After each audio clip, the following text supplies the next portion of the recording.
La douane burkinabé, à l'instar de la communauté douanière internationale, a célébré à différer le 30 janvier 2025 la journée internationale de la douane à Ouagadougou, sous le thème « Une douane qui concrétise ses engagements en matière d'efficacité, de sécurité et de prospérité ».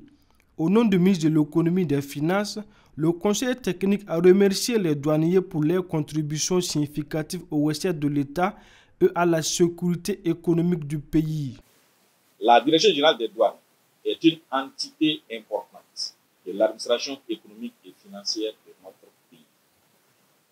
Grande par sa taille, son ancrage et la transversalité de sa mission.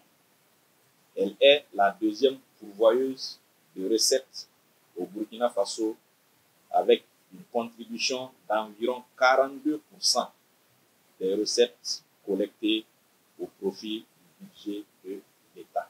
Pour le directeur général des douanes, les missions de son administration sont multiples et complexes. Un pays qui est en guerre, c'est le défi de mobilisation d'avoir des ressources pour pouvoir faire face à la situation et surtout continuer toujours le développement économique et puis social.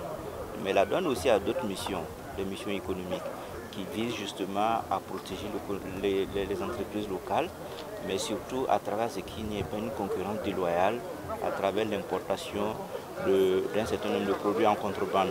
Il a également souligné que l'année 2024 a été marquée par des changements majeurs et des défis relevés avec succès. Nous avons travaillé sur la lutte contre la fraude. Nous avons digitalisé davantage nos procédures. Si vous regardez déjà en ce qui concerne le dédouanement des véhicules, nous avons interconnecté notre système avec le système de CCVA. Ce qui a permis qu'on évite justement des interventions humaines qui manipulent souvent les documents. Du coup, ça peut avoir un impact sur le recouvrement des droits. On a constaté souvent, vous-même la presse, vous avez relayé des cas de faux dédouanement. Aujourd'hui, ce ne serait plus possible. Donc, ce qui permet d'optimiser, par exemple, les recettes. Le directeur général des douanes a également félicité tous les employés pour les résultats atteints au cours de l'année 2024.